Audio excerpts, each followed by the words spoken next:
तो देखो चैप्टर कौन सा 8, chapter 8 sequence and series.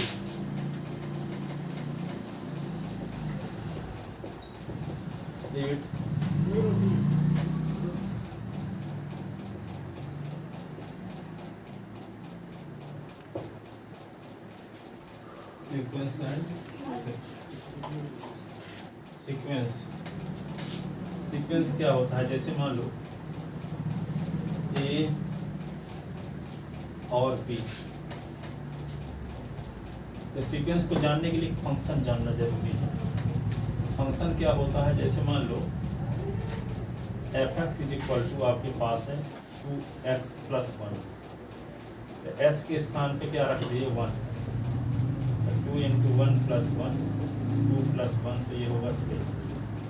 s के स्थान पे 2 रख दिए तो 2 × 2 + 1 4 + 1 तो क्या आ गया 5, तो 2 यहाँ 3 रख दिए तो क्या हुआ 2 × 3 + 1 तो 2 3 = 6 + 1 तो 7। तो यहाँ पे x एक रूल है जो क्या करता है, s को कर दिया 2s + 1, 1 को कर दिया 3, 2 को कर दिया 5 और 3 को क्या कर दिया 7। तो कोई रूल एक नंबर को दूसरे नंबर में कन्वर्ट करता है ना। तो यहाँ से पता चला कि या फंक्शन क्या है, एक रूल है। लेकिन कैसा रूल है, दो सेट ले लें ए और बी, इस सेट के एलिमेंट क्या ले लें 1 2 3 या दूसरे सेट के एलिमेंट ले लें 3 5 7, ठीक है। ए और बी दो नॉन एम्प्टी सेट थे, तो एक ऐसा रूल जिसके माध्यम से सेट ए के ईच एलिमेंट बी के यूनिक एलिमेंट से रिलेटेड। देखो 1 एलिमेंट 3 से, 2 एलिमेंट 5 से, 3 एलिमेंट 7 से। ऐसा नहीं है कि एक ही एलिमेंट दो एलिमेंट से रिलेटेड है, ठीक है। एक एलिमेंट का इमेज एक ही स्थान पर बन रहा है, ठीक है, और एक ईच एलिमेंट रिलेटेड भी है। ऐसा नहीं है कि एक कोई एलिमेंट बचा है। तो ए और बी एक दो नॉन एम्प्टी सेट हों, एक रूल, एक ऐसा रूल जिसके माध्यम से सेट ए के सभी एलिमेंट बी के यूनिक एलिमेंट से रिलेटेड हों। ऐसी कंडीशन ना हो कि ए और बी दो सेट हैं ऐसे, ये x1 s2 s3, ये y1 y2 y3, ठीक है, ये y4 मान लो, ये इससे रिलेटेड है, इससे रिलेटेड है, ये तो यहाँ s1 का यूनिक इमेज नहीं बन रहा है। s1 का दो स्थानों पर इमेज बन रहा है, किसी एक एलिमेंट का एक ही स्थान पर इमेज बनना चाहिए। लेकिन यहाँ देखते हैं s1 का दो स्थानों पर इमेज बन रहा है। तो ये वाला रूल या क्या फंक्शन नहीं है, जिस फंक्शन रूल के द्वारा सेट ए के सभी एलिमेंट बी के यूनिक एलिमेंट से संबंधित हों, एक एलिमेंट का इमेज एक ही स्थान पर बनता हो, एक से अधिक इमेज स्थानों पर ना बनता हो, तब वे रूल कहलाता है फंक्शन। यहाँ पे रूल या फंक्शन है, लेकिन यहाँ रूल या फंक्शन नहीं है, क्योंकि s1 का यूनिक इमेज नहीं बन रहा है, यूनिक इमेज नहीं बन रहा है, ठीक है। लेकिन यहाँ पे f क्या है, एक फंक्शन है, क्योंकि सभी एलिमेंट संबंधित भी हैं आपके द्वारा और यूनिक इमेज भी बन रहा है, यूनिक इमेज भी बन रहा है। तो यहाँ रूल या फंक्शन है, यहाँ रूल या फंक्शन नहीं है, ठीक है। अब यहाँ पे देखो दो सेट के बीच में फंक्शन लगता है, तो एक सेट को हम क्या ले लें, नेचुरल नंबर है। पहले इसके स्थान पे किसका उपयोग करते हैं, नेचुरल नंबर, और इसके स्थान पे रियल नंबर का यूज करते हैं। तो नेचुरल नंबर और रियल नंबर के बीच में जो रूल लगेगा, उस रूल, वह रूल यदि फंक्शन है तो उस फंक्शन को सीक्वेंस कहा जाता है। जैसे मान लो, जैसे यहाँ पे क्या बोलते हैं कि ए और बी दो नॉन एम्प्टी सेट हैं, तो एक ऐसा रूल जिसके माध्यम से सेट ए के ईच एलिमेंट बी के यूनिक एलिमेंट से रिलेटेड हो, तो ए और बी के बीच लगने वाले उस रूल को फंक्शन कहते हैं, ठीक है। पर यदि हम क्या बोल दें, ए और बी के स्थान पर लिख ले n और r, n क्या है, नेचुरल नंबर का कलेक्शन है, और r क्या है, रियल नंबर का कलेक्शन है, रियल नंबर का कलेक्शन है, ठीक है। तो यदि n नेचुरल नंबर का कलेक्शन हो, r रियल नंबर का कलेक्शन हो, तो n से r के बीच डिफाइंड फंक्शन को कहा जाता है सीक्वेंस। n से r के बीच डिफाइंड फंक्शन को क्या कहा जाता है, सीक्वेंस है, ठीक है। सीक्वेंस के nth टर्म को डिनोट करने की परंपरा है an से, ठीक है। मान लो an = आपको कुछ दिया है n स्क्वायर, तो इसमें an के स्थान पे 1 रख दिए, तो सीक्वेंस का पहला टर्म मिल गया 1 का स्क्वायर। an के स्थान पे 2 रख दिए तो 2 का स्क्वायर 4, एक n के स्थान पे 3 रख दिए तो क्या होगा 3 का स्क्वायर 9। ये क्या कहलाएंगे, सीक्वेंस का nth टर्म, ये सीक्वेंस का फर्स्ट टर्म, ये सीक्वेंस का सेकंड टर्म, ये सीक्वेंस का थर्ड टर्म। और सीक्वेंस के फर्स्ट टर्म सेकंड टर्म सभी टर्म को प्लस के रूप में लिख दें, तो सीक्वेंस सीरीज आ गई, सीक्वेंस सीरीज आ गई है, ठीक है। अब सीक्वेंस सीरीज जब आ गई, ऐसा सीरीज जिसके सक्सेसिव टू टर्म का रेशियो सेम आ जाए, A2/A1 निकालें, A3/A2 निकालें, A4/A3 निकालें, तो ये रेशियो सेम रहे, तो इस सीरीज को बोलते हैं ज्योमेट्रिक प्रोग्रेशन, ज्योमेट्रिक ठीक है, जिसको जीपी से डिनोट करने की परंपरा, इसे डिनोट करते हैं जीपी से। जैसे 2 लिखा है, 4 लिखा है, 8 लिखा है, 16, 32, 64, 28, 128। यहाँ देखो क्या 4/2 तब 2 आएगा, 8/4 तब भी 2 आएगा, 16/8 तब भी 2 आएगा, 32/16 तब भी 2 आएगा, फिर 64/32 तब भी 2, और 128/64 तब भी 2। सक्सेसिव टू टर्म का रेशियो क्या आए सेम, तो एपी कहेंगे, और सक्सेसिव टू टर्म का डिफरेंस सेम आए तो उसको एपी कहेंगे। रेशियो सेम है तो जीपी, ठीक है, और डिफरेंस दोनों सक्सेसिव टू टर्म का डिफरेंस सेम हो तो एपी, ठीक है। अब जैसे मान लो कोई जीपी है, तो जैसे जीपी जैसे एपी को आप कैसे लिखा करते थे, एपी को स्टैंडर्ड फॉर्म में आप 10th क्लास में पढ़े थे, a + d, a + 2d, a + 3d, इसका स्टैंडर्ड फॉर्म था। इसका जीपी का स्टैंडर्ड फॉर्म क्या होगा, ar square ar cube ar⁴ dash dash, ठीक है, ये स्टैंडर्ड फॉर्म है। अब इसका कोई कहा जाए, देखो पहले टर्म में r की पावर 0 है, कुछ नहीं तो क्या माना जाएगा, r की पावर 0 है। दूसरे में r की पावर 1, तीसरे में r की पावर 2, तीसरे में r की पावर 3, तीसरे में नहीं, चौथे में r की पावर 3, पांचवें में r की पावर 4, 10वें में r की पावर 9, 50वें में r की पावर 49, 49 को 50 - 1 भी तो कह सकते हैं। तो 20वें में क्या होगा, r की पावर 20 - 1, 50 में r की पावर 50 - 1, 91 में r की पावर 1, और फर्स्ट टर्म तो रहबे करेगा सब में, तो n टर्म क्या हो जाएगा जीपी का, n = a r की पावर n - 1, जबकि उसमें एपी में क्या होता था, n = a + n - 1 × d होता था ना, an = a + n - 1 × d, ठीक है। इसमें SN का फार्मूला क्या होता था, n/2 a + l, और SN = ये भी फार्मूला होता था n/2 और 2a + n - 1 × d, n term का सम। इसमें क्या होता है, n का तो ये फार्मूला हुआ, SN का ये होता है a और 1 r की पावर n - 1 अपान r - 1, जब r की वैल्यू 1 से बड़ी हो, और SN = होता है a और 1 - r की पावर n अपान 1 - r जब r की वैल्यू 1 से छोटी। कॉमन रेशियो की वैल्यू 1 से बड़ी होती है वाला फार्मूला लगाएंगे, और r की वैल्यू 1 से छोटी होती है वाला फार्मूला लगाएंगे। आइए nth टर्म निकालने का ये फार्मूला, nth टर्म निकालने का a r की पावर n - 1, ठीक है, हाँ सब यूज होंगे। n = लिखो some important result, some important result. Number first, standard AP is a + d, a + 2d dash dash.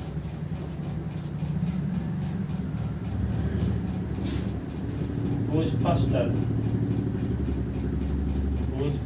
term is equal to क्या लिखें, a,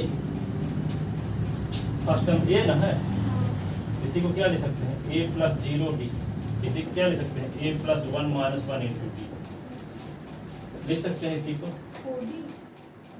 0d। सेकंड टर्म को देखने से पता चल रहा है कि a + d है, तो a + d को लिख सकते हैं a + 2 - 1 × d, कि नहीं। सेकंड टर्म गिनो ना, ये पहला नंबर था a है, दूसरे नंबर में क्या है a + 2, सेकंड नंबर वाला ना ये है, सेकंड टर्म तो ए प्लस डी, तो इसको लिख सकते हैं a plus 2 minus 1 into d. Third term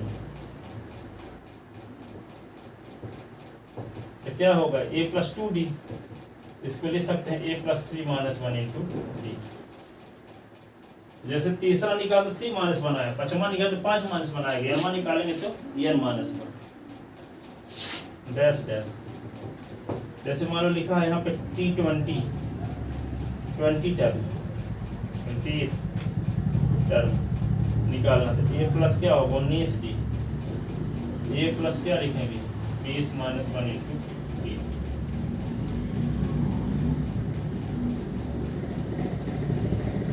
तो nth term n is equal to a plus n minus 1 into D.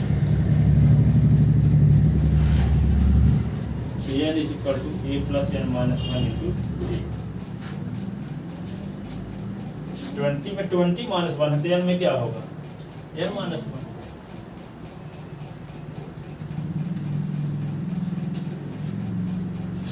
दूसरा point sum of n term, sum of n term of n A P. तो S N is equal to क्या लिखते हैं, S N is equal to लिखते हैं a plus d और a plus 2d dash dash, last में क्या होगा यल,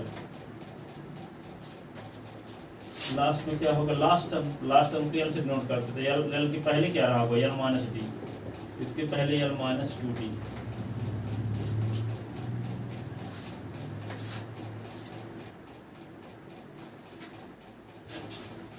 तो यहाँ पे एस एन को जैसे मान लो कहीं पे लिखा है, देखो एस इज इक्वल टू लिखा 2 + 4 + 6, तो एस इज इक्वल टू 6 + 4 + 2 भी लिख सकते हैं कि नहीं, वही तो आएगा। इसी को हम ऐसे भी लिख सकते हैं एस एन को, कैसे लास्ट से लिख देते हैं यल minus D L minus 2d dash dash. फिर क्या आएगा a plus 2d a plus D, last में a। ये इक्वेशन फर्स्ट हुआ, equation second, adding equation first and second, adding equation first and second. तो एसएन और एसएन क्या होगा एसएन प्लस एसएन, दोनों को जब जोड़ेंगे तो क्या होगा प्लस डी माइनस डी से कट गया, प्लस 2d माइनस 2d से कट गया, प्लस 2d माइनस 2d से कट गया, प्लस डी से कट गया, जोड़ देंगे जब तक, ठीक है ना। अब देखो a प्लस एल, देखो यहाँ a plus L a plus L a plus L a plus L a plus L a plus L बचा और बाकी सब कट गए। तो जब जोड़ेंगे तो S N plus S N is equal to क्या होगा a plus L a plus L a plus L up to n term, up to n term. n दोनों टर्म में थे, n आधा कट गए तो n पर बचे। अब देखो जैसे कहीं पे लिखा है 2 रुपए 100 लोगों को देना, कितना खर्च होगा 2 रुपए 100 लोगों को देना, कितना खर्च होगा 100 लोगों को 2 रुपए कितना खर्च 200, 100 लोगों को देना कितना खर्च होगा, कितना खर्च होगा। तो इसके लिए क्या करना पड़ा 100 में 2 को गुणा ना करना पड़ा, ये थोड़ी कि अब 2 को 100 बार लिख के जोड़ोगे, पता लगा लो कितनी बार है 2 100 बार है। a प्लस एल कितनी बार n बार है, तो क्या लिख देंगे जितने बार है वो लिखो पहले, तो n लिखोगे और फिर एक बार लिख दो a प्लस एल। जैसे 2 100 बार लिख के जोड़ना था तो 100 लिख दिए, फिर 1 2 लिख दिए, तो a प्लस एल कितनी बार है n बार, तो n लिख दिए, फिर एक a प्लस एल लिख दिए n into a plus L. तो यहाँ एसएन एसएन कितने एसएन हो गया 2 एसएन, तो क्या होगा n इंटू ए प्लस एल, ए प्लस एल n बार है ना, तो n इंटू ए प्लस एल। तो यहाँ पे देखो 2 एसएन है ना, ये 2 को इधर ले आओ, तो एसएन इज इक्वल टू क्या बन गया n/2 ए प्लस एल। और लास्ट टर्म का कोई क्रम होता है कि नहीं, जैसे मान लो किसी रो में 50 स्टूडेंट खड़े हैं, तो लास्ट में स्टूडेंट कौन सा होगा? 50वें नंबर वाला। लास्ट में कौन सा होगा? 50वें नंबर वाला। तो लास्ट टर्म का कोई नंबर होगा, तो मान लेते हैं लास्ट टर्म nth टर्म क्या है? nth term. Let l is equal to n, equation first. तो putting the value of l in equation first, putting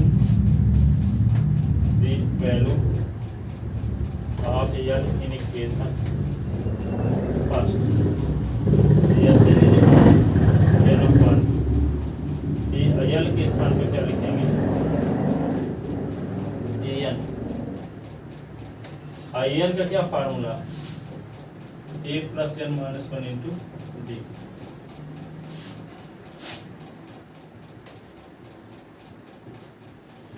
a plus n minus 1 into d।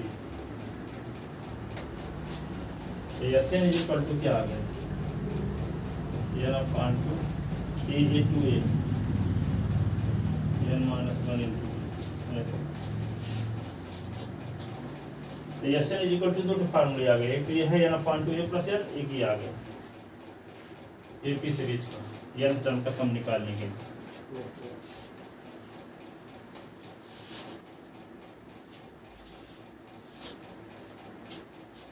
देखिए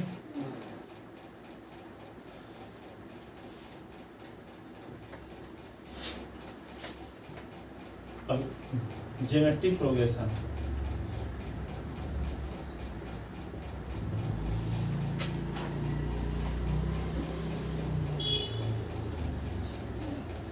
हाँ GP,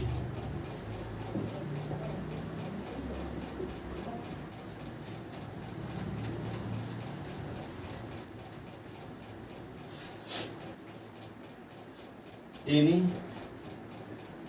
series of the type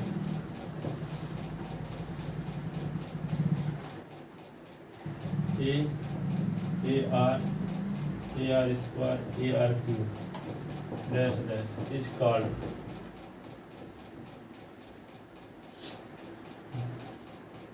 called GP, whose first term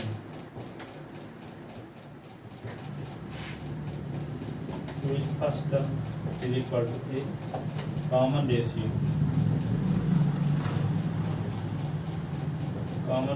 r is equal to a2 upon a1, ar upon a cut r।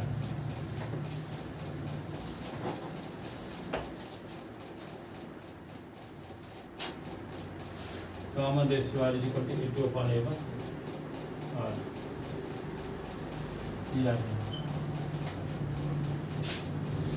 कौन number point है? तीसरा। चौथा point क्या है? a ar square ar cube dash dash is called standard GP, is called standard GP।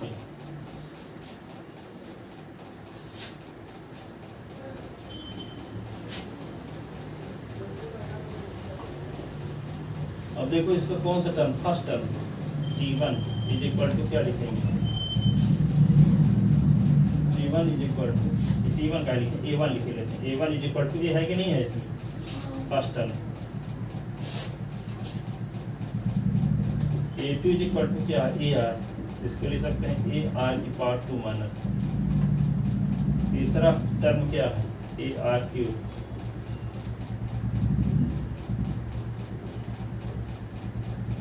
तीसरा term है A R square, इसको लिखेंगे ए आर की पावर 3 माइनस। A4 है तो क्या लिखेंगे? ए आर की पावर 3, तो ए आर की power 4 minus 1।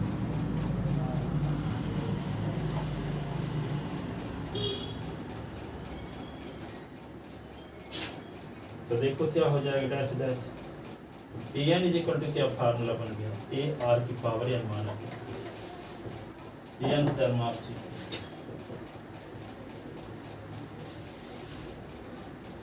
nth term of G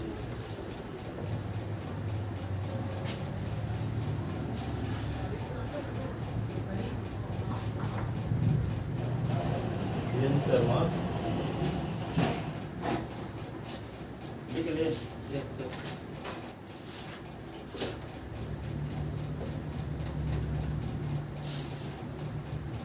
6 number लिखो, Sn is equal to a upon minus r की power n upon 1 minus r n r is less than. और साथ में लिखो Sn is equal to a और r की power n minus 1 upon r minus 1 then r is greater than 1।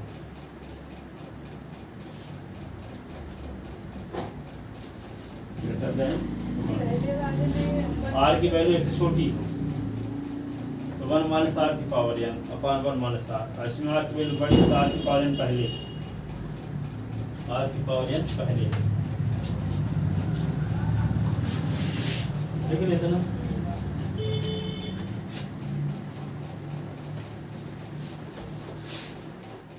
एक simple question लिखते हैं, find the 10th term and sum of 10th term of GP। क्या लिखा है? 2 4 6 2 4 8 16 32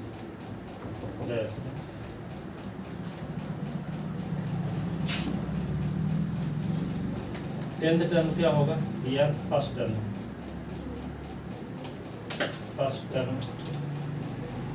ए इज इक्वल टू क्या होगा? 2 कॉमन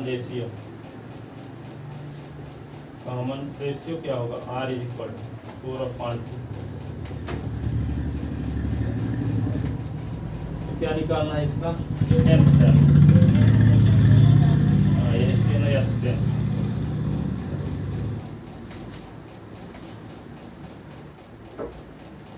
ठीक है, A10 कैसे निकालोगे? ए आर की पावर 10 माइनस ए आर की पावर 9।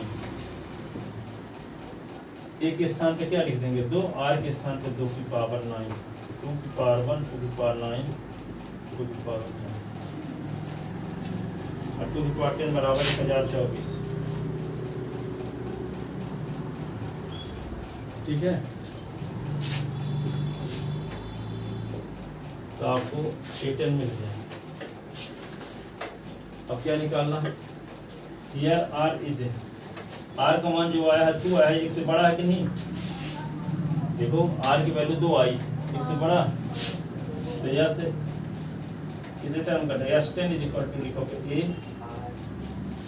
R की power 10 minus 1 upon R minus.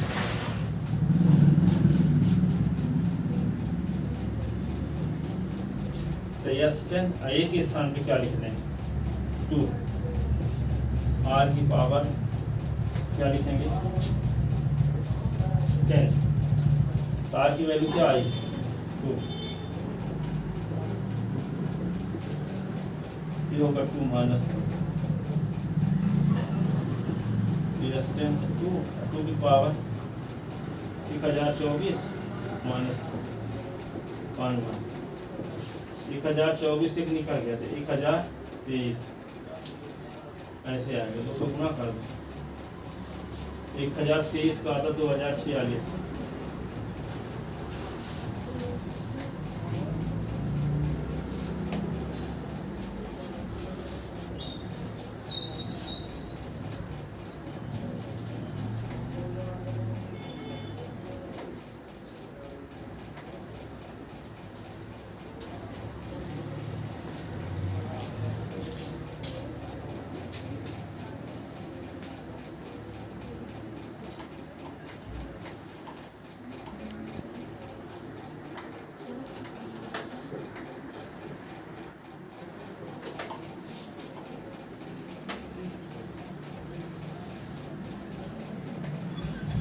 ठीक है,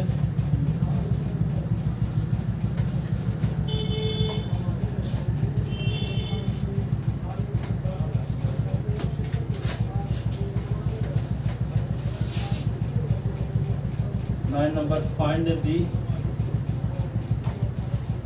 फोर्थ टर्म 8 and sum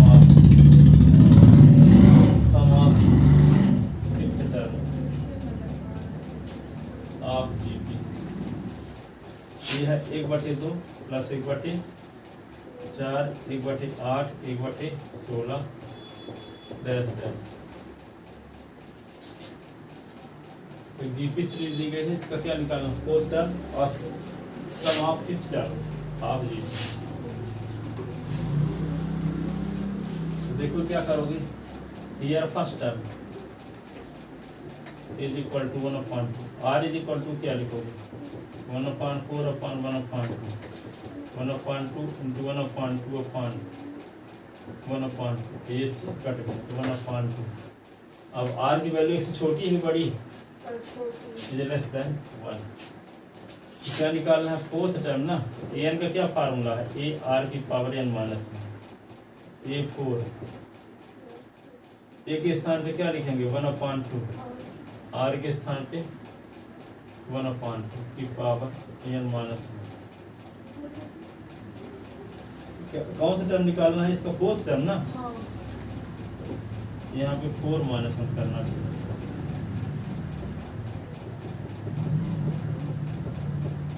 अरे अब इसको क्या लिखेंगे, A4 इज इक्वल टू 1/2 8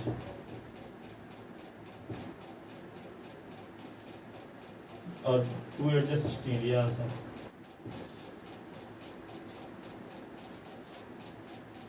और इसमें क्या निकालना है, फिफ्थ टर्म का सम भी निकालना है ना। तो आर की वैल्यू क्या आई है, एक से छोटी ना। S N is equal to ये फार्मूला लगाओगे 1 माइनस आर की power N upon 1 minus R. Yes, N के स्थान पे क्या लिख दें 5, 1 माइनस आर की power 5 upon 1 minus R. Yes 5। A की वैल्यू क्या है यहाँ 1/2, 1 माइनस आर की वैल्यू क्या है 1/2 पावर 5/1/2।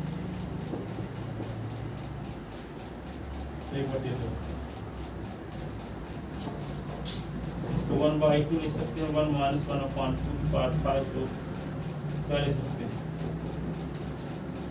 32 और पानी क्या होगा, इसके एलसीएम लेंगे तो 2 आएगा, 2 माइनस 1 और 32 माइनस 1/32 ये होगा 2/1 ये से कट